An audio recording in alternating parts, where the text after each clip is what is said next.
What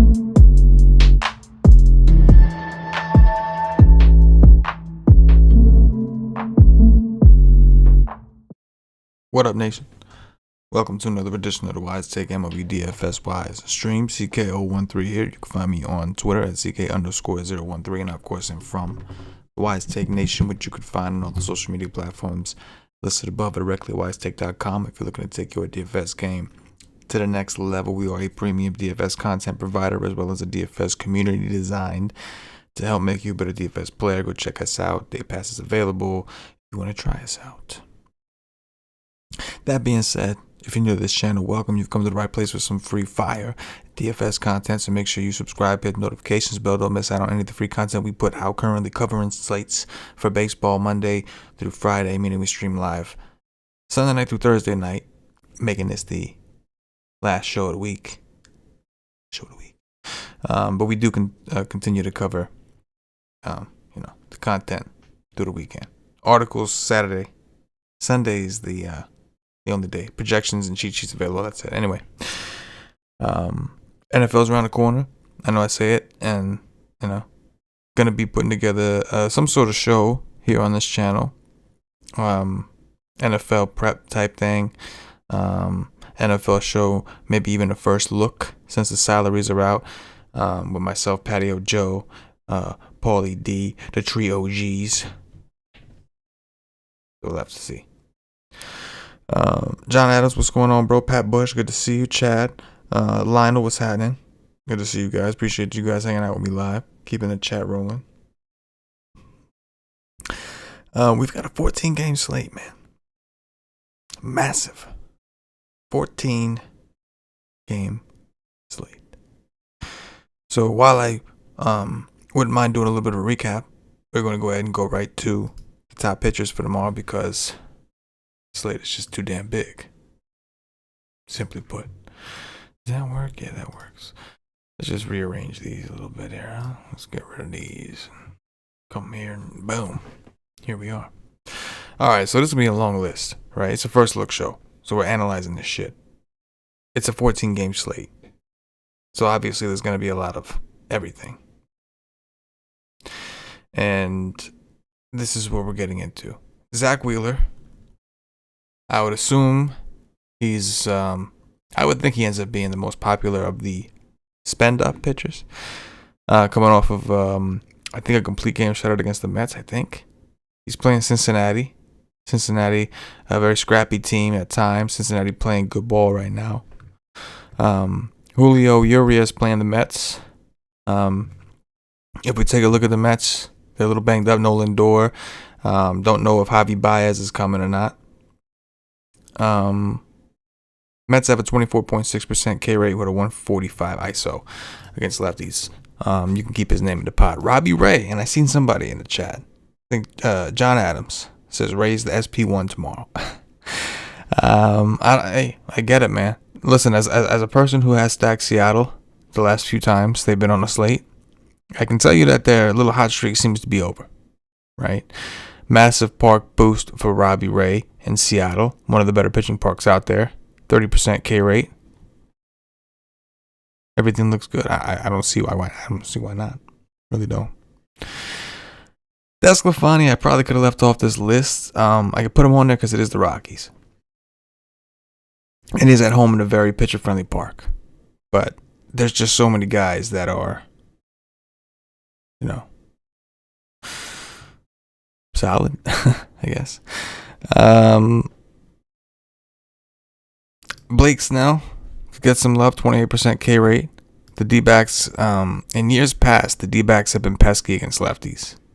This season, not so much. A 95 WRC plus, 317 WOBA, 166 ISO, but only a 22% K rate. Ketel Marte, Nick Ahmed, some of these players that can be pesky against lefties, but it is Blake Snell. Charlie Morton, only 8,300 against Washington. Washington, another pesky offense. Morton's numbers look good, though. Right? So we've got him to add to the list. Jack Flaherty, making his return from the 60-day DL. He gets to do it in Kansas City, to a very large pitcher-friendly park. Kansas City, not a good offense, but Kansas City also could be a little pesky, only a 22% K rate. This is Flaherty's first start, but I think from what I read in AAA, his rehab starts, he did get up to 75 pitches, so we shouldn't see a ton of restriction. Maybe he gets 85, 90, not out of the realm, right? Cole Irvin, man. At 8,200, no. Nick Pivetta, even. Not a good park. It's a very hitter-friendly park. Baltimore has not been good against righties this season. Pivetta does have a 26% K rate, and Baltimore has a 24.5% strikeout rate against righties this season. So he's in there. The problem is, why would you play any of those guys if you get Shane McClanahan? I'm not sure why, like, if this was a mistake. You can see FanDuel has him at 9,500. I'm not sure why McClanahan, against a Twins team that's basically given up, is so cheap. I would assume he's going to be like the Ultra Chalk SP2 on DraftKings. Obviously, his ownership will be lower on FanDuel. But I don't really know what that was about. But it's really cheap. We'll see the Twins lineup. That's just regardless of the lineup they put out, that's just too cheap for a pitcher with that kind of talent. It's kind of my issue.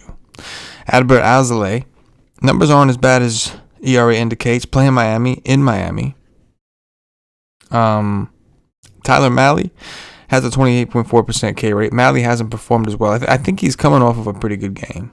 Prior to that, it did seem like he was one of the spin rate suspects. His spin rate did drop on his slider ever since the regulation or whatever. But he looked pretty damn good against Pittsburgh. That's for sure. Went for 32.2 DraftKings points, 10 Ks in 7 innings. John Adams wants to see what lefties look like against. Here's the problem. So these numbers are based off the entire season. That's an issue, right? No more Nelson Cruz. They're just not. But on the season, they had a positive WRC plus, only a 23% K rate, a 177 ISO. But what we want to look at when their lineup comes out tomorrow is look at the actual strikeout rates of the individuals in that lineup and make the assessment that way. You know what I mean? Let's see. What else we got here? Anything else on the list? I mean, the guy Austin Gomber has looked really good. The Giants last year were really good against lefties. This year they've started to improve. Strikeout rate is still really low. They strike out a lot more against righties. But Gomber's been good, man. Massive park boost for him. Not only is he outside of Coors, but he's in San Francisco, one of the better pitching parks in the game. Risky, no doubt. Risky, no doubt.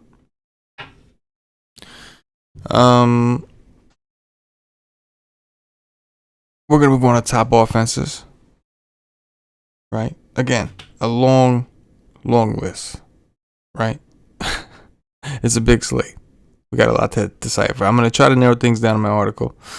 Get a little bit more selective, but initially, this is not a slate where you're going to have a hard time finding pitching, maybe making up your mind. But you can kind of almost build backwards and just roll the dice on one of the pitchers that were on that list. if you like the offensive build enough, you know what I mean. Top offenses, the Red Sox will be the chalk. Red Sox are implied. They have a massive run total. It's 11:07 the night before, right? 11:07 Thursday night. So maybe it's not adjusted yet. From what I saw, we're talking about over 6. They are at home, and they're against Spencer Watkins, who's got some of the worst numbers on the slate. So expect Boston to be popular, but for good reason, right? And they'll be popular because there's so many different pitching options. You'll find a way to get them in. The Brewers put up a lot of runs on Thursday. They had wind blowing out in Wrigley. Keep that in mind. This is a park downgrade out in Pittsburgh, but they are playing Mitch Keller, whose numbers are second worst. Keller and Watkins are tied for the worst numbers on the slate. And it's not close. Like, we're talking bad, right? The Tampa Bay Rays against Pineda. Pineda has not looked so great this season. It is Tampa Bay. There is a world where they swing and miss. But if you look at what Tampa Bay's been doing offensively lately, they've been rolling. Now, I think they did have that one game where they didn't do so hot, right, against Boston when they lost 20 to whatever. But they put up another 8 runs, I think, on Thursday. They put up a 10 runs in 3 straight games against Baltimore. Not as good of a park. It's in Minnesota. Right, we recognize that. But they're playing well. They're playing well. Pineda's not exactly a slouch. I'm just going to put that out there. But the Rays look good right now. Yeah. Lau is on a tear, no doubt. Blue Jays against Chris Flexen. I think the Blue Jays carry low ownership. Nobody really likes to play offenses in Seattle, and for good reason. If we take a look at Chris Flexen, numbers show maybe regression is coming. I know he keeps on skating by. Only a 16.5% K rate. Expect Toronto to put the ball in play. That's what they do. And then last but not least, I don't think these guys will be popular, but the Indians, man, they face Tyler Anderson, a bad lefty with a massive fly ball rate and a 37.4% hard contact rate. Now, they themselves have not been good on the season, but lately they've been pretty hot, right? They've been hitting the ball pretty well. Didn't do so well today against Bassett. I recognize that. But prior to that, they've been real pesky. Even Montas ended up having a good game getting us there, but they showed some fight. Detroit's bullpen is also ass. And that's that. So the pitching, I think, is a little more like spread out. The offense is, though, a little more concentrated. I think this is what we'll see be the chalk. Probably more so like the first 3 or 4 teams, right? Not the Indians, probably. Things to watch: the Dodgers in Citi Field against my Mets, against Tyler McGill. McGill's numbers look good, but the Dodgers are obviously a really good offense. Mets bullpens, it's a little taxed, because they don't really have any starters that are, first of all, a lot of doubleheaders. They played a lot of doubleheaders this year, and a lot of the starters are banged up, right? Walker has not been good. So they've been using the bullpen a lot more lately. Cardinals against Mike Minor. Not a good park for hitting, but the Cardinals on the season have a 171 ISO against lefties. You can see against righties a 149, so they have shown a lot more power against lefties. KC bullpen, not very good. Last but not least, the Padres, a very good offense against Mad Bum. Mad Bum, who has a 47.7% fly ball rate and a 40% hard contact rate. I will be playing some Padres. Padres will make the article. Mad Bum just played in San Diego, 1 home run. Also, keep in mind, I think Fernando Tatis could be back. I think they're expecting him to come back at some point in this series. But Mad Bum's been good lately, right? But we know what the upside is. We know he has a massive fly ball rate. We also know that Arizona ain't playing for shit. So they'll probably be somewhere in the article. See how much I play him. But I think I will.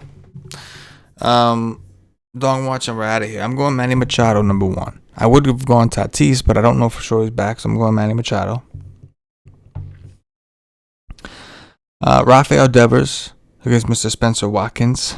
Kind of an obvious one, right? Yeah. And then we'll go Franmil Reyes against Tyler Alexander. Franmil to go. WiseTake Nation favorite. J.A. says Grisham Dong watch. I'm with it. Lefty action. Okay. I'm with it.